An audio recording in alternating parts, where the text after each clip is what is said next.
Hey guys, trees are a difficult thing and plane trees in particular are a challenging species. Let's see the result of the work and then I'll show you the steps I have followed. You have what it looks like at the end of the process. I guess it does look like a plane tree. Leaves are quite big with characteristic pointy shapes. European plane trees are related to maple trees and American sycamores. But this popular tree is a relatively new man-made hybrid. This kind of plane, widely spread in Europe, has this characteristic bark pattern. Sometimes it's attacked by fungus, as you can see here, on those bulbous knots. Well, I think it was quite challenging and had lots of fun.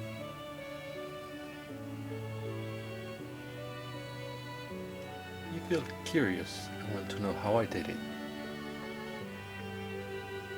Just keep watching and enjoy.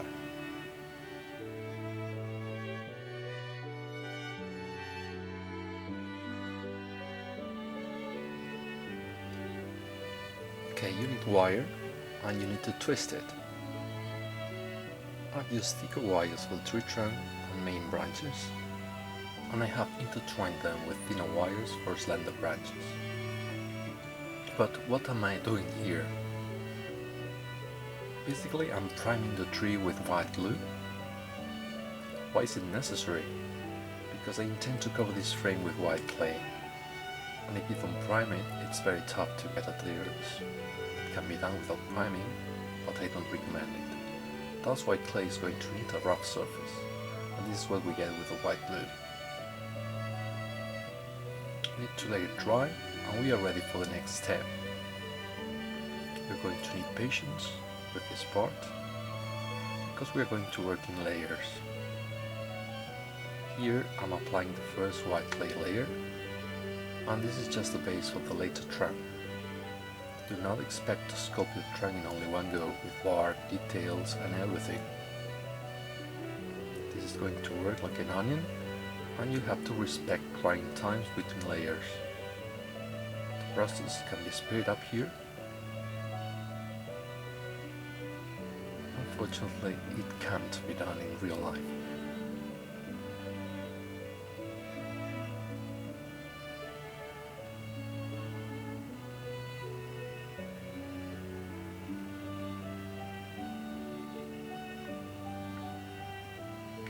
Okay, I've let it dry for 24 hours, and there we go again.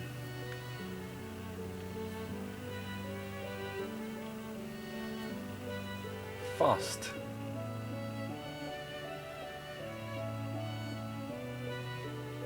Actually, the process cannot be hurried on.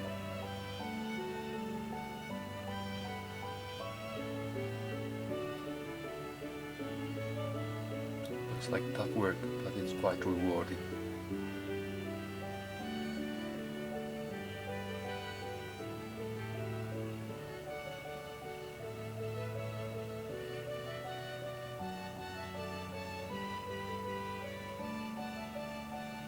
"24 hours, third round, there we go again." You may have noticed that it's looking like a tree.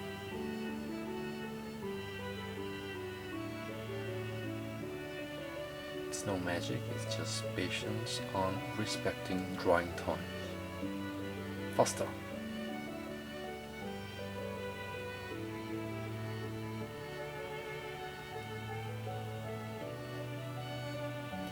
Fourth round, we are almost there. Smaller branches have needed careful work.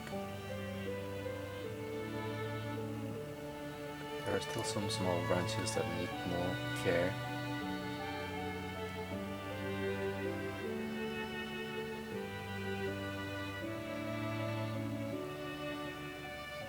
I like using modern tools, but I usually finish surfaces with my fingers.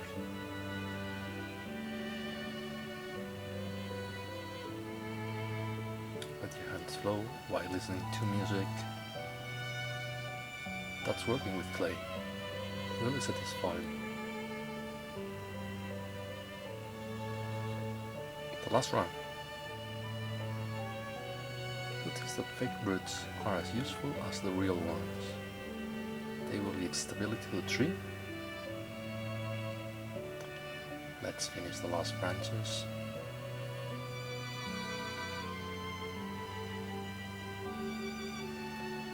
We are almost there.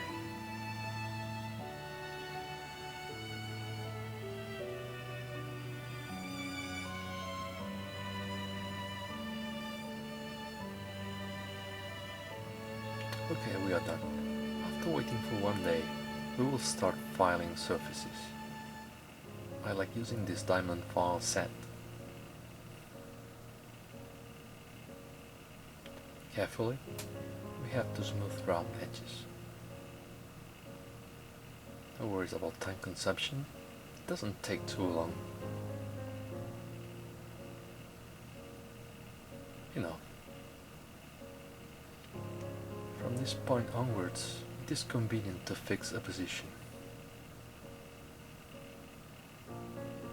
A fixed position will allow us to paint it comfortably and add additional organic branches without damaging them. Here I'm using glue and white clay.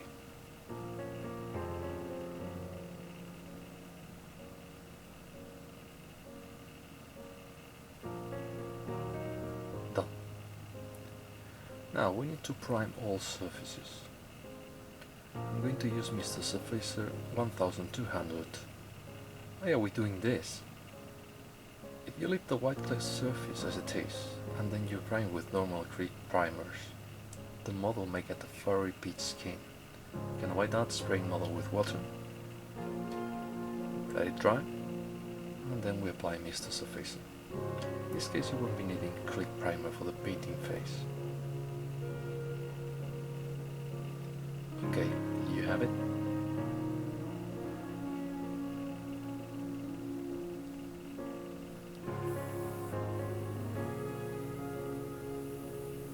I let the primer dry for one day and then I started airbrushing. Here are the colors I'm using as a base.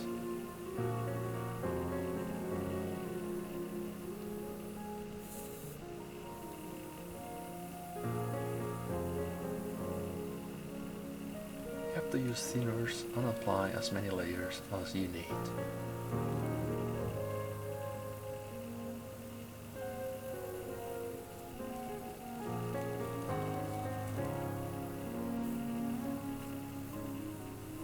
This organic product is called sea foam. We can find it in any model shop. These branches need to be airbrushed too.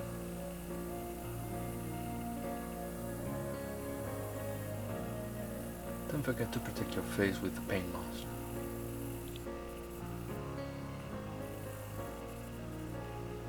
Here you have the result. Sea foam is slightly greener.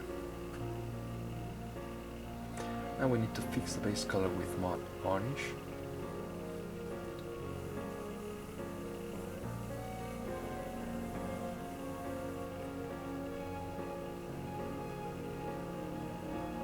We're going to chip the bark with this heavy chipping product.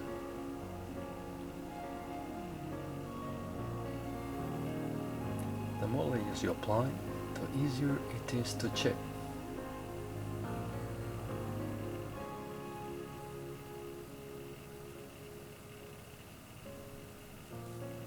Alright, we'll let it dry for about 10 minutes and then we go again with a greenish layer. You wait too long, the chipping fluid is not going to work.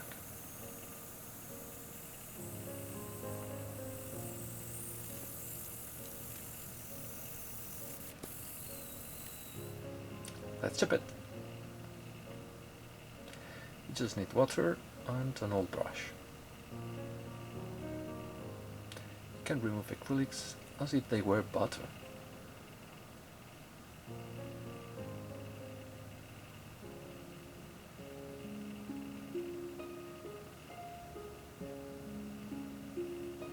This is indeed fast work.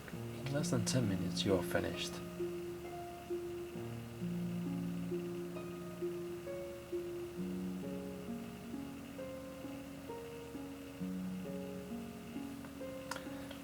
let it dry for a few hours, and it's time to fix the whole thing. Don't forget this important step.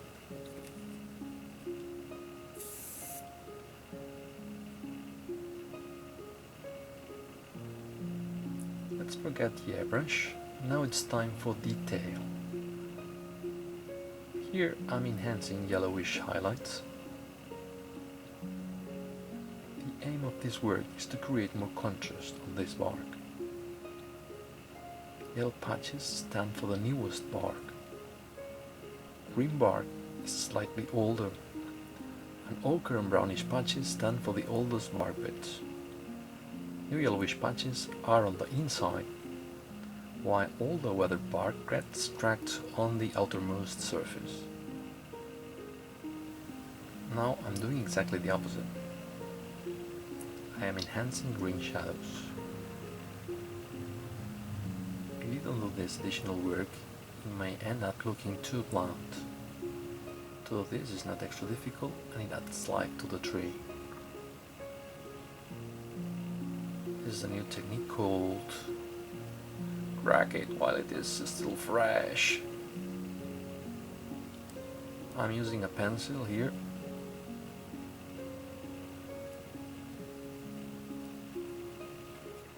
We fix everything again with matte varnish. We're going to start the wetting process with these whitish rainmarks effects. I'm going to apply it generously everywhere.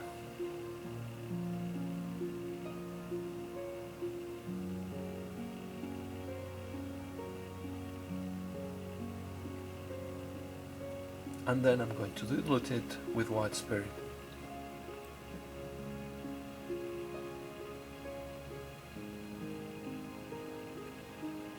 Now some parts of the bark, knots and irregularities need a pin wash. I'm using dark brown for green vehicles.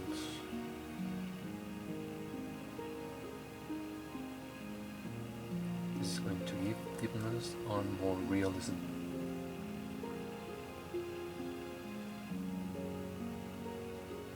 It's not completely dry, and we are thinning it down with white spirit.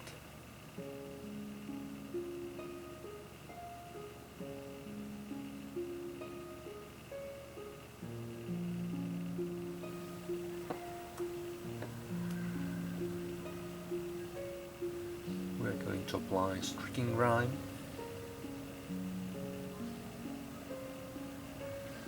We need a thin brush and respect gravity. As a result of fungal infections, you will see these brownish leaves coming from holes and knots.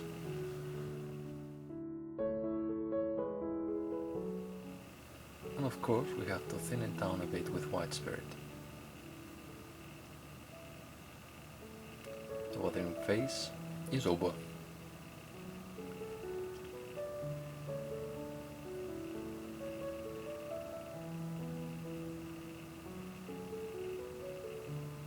Sea foaming is not an Olympic sport, but you need several abilities.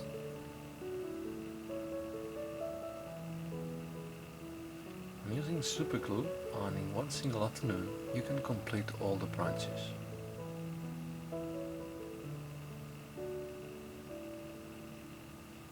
Sometimes you may need an extra addition of glue.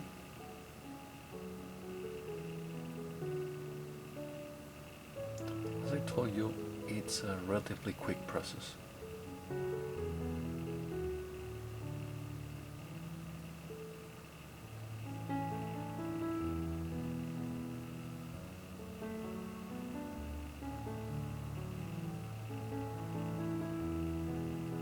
Okay, this is the finished thing. Since I want an early summer tree, we are going to need leaves. And that could be a problem, couldn't it? Right, this is the real thing, plain leaves, but they are out of scale. Let's not worry about that now. These leaves were pressed inside heavy books and I let them dry for a few months. They are a bit discolored and are going to need some paint. Okay, let's get to it.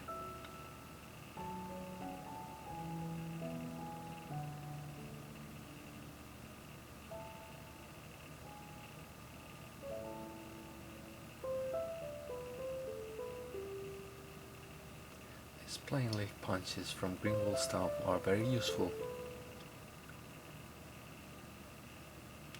You just need a real leaf and the rest is easy.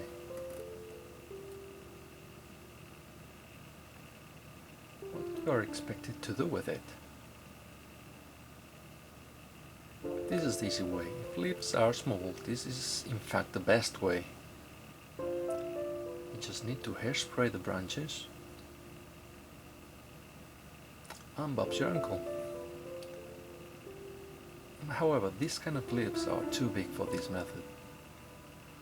In this case, I would recommend green foamy stuff, but I want to use the big leaves efficiently. So here we are.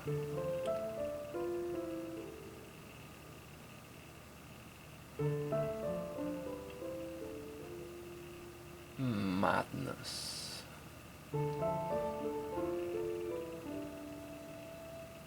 If you face it like as an experience, it's fine. Otherwise I would go for the stuff offered by Woodman Cynics and use the hairspray method. Smaller foliage looks excellent at 1/35th scale. I went on adding leaves and I have to tell you that I enjoyed it.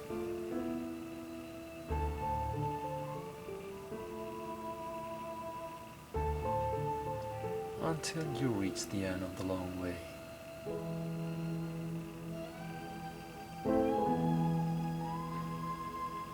In order to preserve organic matter, it's advisable to seal the whole thing with matte varnish. And last but not least, we are going to add wet effects using engine oil.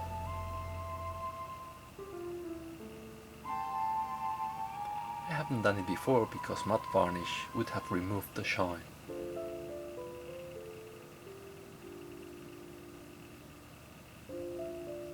We just need a bit of white spirit and we will be done. I hope it's been useful. I'm leaving you now with a short slideshow. Enjoy it. Bye.